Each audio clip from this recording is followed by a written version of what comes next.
हजरात, असलाफ़ उम्मत की एक और खुसूसियत जो बड़ी इम्तियाजी खुसूसियत है और जिसकी आज हमारे अंदर और आपके अंदर बड़ी कमी है कि जब कभी उम्मत के इज्तिमाई मुकाबले से उनका ज़ाती मफाद टकराता, उम्मत के इज्तिमाई मफाद से उनका इनफिरादी मफाद टकराता, इन्होंने हमेशा उम्मत के मफाद को अपने ज़ाती मफाद पे तरजीह दी।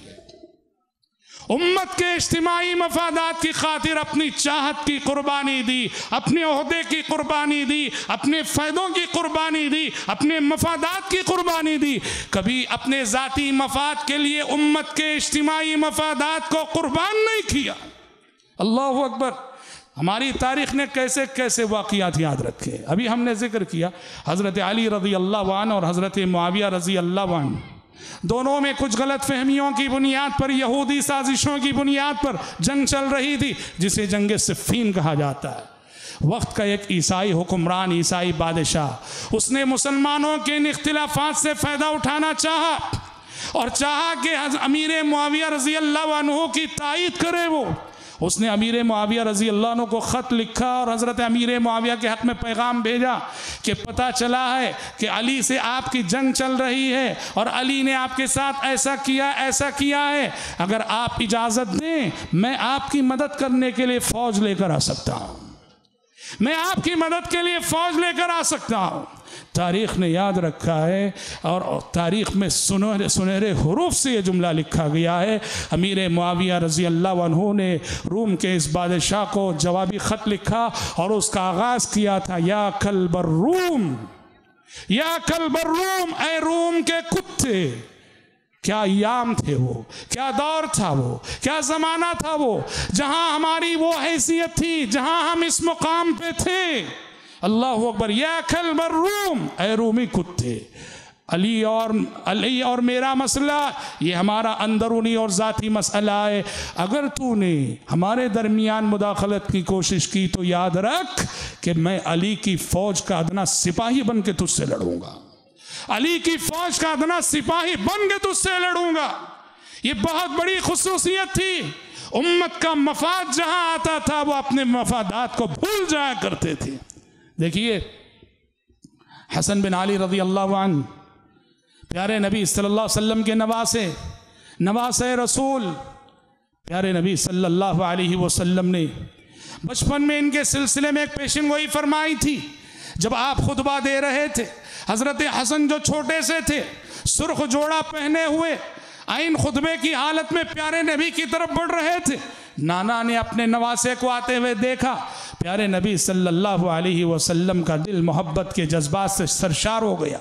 आपने अपने इस नवासे को उठा लिया और नवासे को उठा के आप मेंबर पे चढ़े और मेंबर पे खड़े हो कि आपने फरमाया, इन्नबनी हादा सय्यद, इन्नबनी हादा सय्यद वलअल्लाह अन युस्लिह बिही बैन ताइफतैन अज़ीमतैन मिन उम्मती।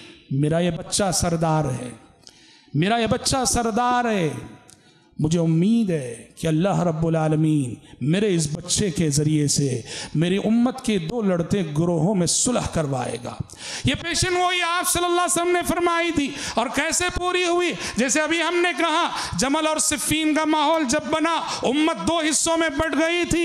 एक हिस्सा हज़रत अली रज़ी अल्लाह अन्हु के साथ, दूसरा तबका अमीर मुआविया रज़ी अल्लाह अन्हु के साथ। और जब हज़रत अली रज़ी अल्लाह अन्हु की शहादत के बाद ज़िमाम खिलाफत हसन बिन अली रज़ी अल्लाह अन्हु के हाथ में आई, हज़रत हसन रज़ी अल्लाह अन्हु खलीफा बना दिए गए।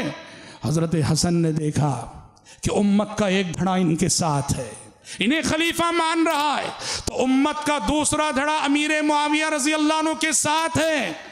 हज़रत हसन रज़ी अल्लाह अन्हु ने उम्मत के इस इख्तिलाफ़ को ख़त्म करने के लिए, उम्मत के इस इंतशार को ख़त्म करने के लिए अपनी कुर्सी की कुर्बानी दी। अमीर मुआविया रज़ी अल्लाह अन्हु से कहा, आइए चले आइए, मैं आपके हक़ में खिलाफत से दस्तबरदार होता हूँ और आपके हाथ पे बहीसियत खलीफा बैत करता हूँ। सन 40 पर 1 हिजरी में यह अजीम वाक़िया रूनुमा हुआ कि हज़रत हसन बिन अली रज़ी अल्लाह अन्हु ने अपनी कुर्सी की कुर्बानी दी। हाँ, जान की कुर्बानी देना आसान है, कुर्सी का नशा इतना ख़तरनाक होता है कि कुर्सी की कुर्बानी बहुत मुश्किल होती है। आज दुनिया में जो भी हालात बन रहे हैं, क्यों बन रहे हैं? एक शख्स की सीरिया की सूरत हाल देखिए, एक शख्स की कुर्सी का मसला है। कौम कह रही कि तुम हट जाओ, वो कह रहा है कि मैं नहीं हटूंगा। 5-6 लाख इंसानों का खून हो चुका है। कुर्सी का नशा बड़ा खतरनाक नशा होता है। हजरत हसन बिन अली रजी अल्लाह अन्हु ने उसी की कुर्बानी दी। आगे बढ़कर देखा कि उम्मत 2 धड़ों में बटी हुई है। उम्मत मोहम्मदिया को एक सफ में और उम्मत वाहिदा बनाने के लिए अमीर मुआविया रजी अल्लाह अन्हु के हक़ में खिलाफत से दस्तबरदार हो गए। और सन 40 पर 1 हिजरी को आमुल जमा कहा जाता है, जब बहुत सारे इख्तिलाफात के बाद फिर मुसलमान एक खलीफा के मातहत और एक झंडे तले जमा हो गए थे।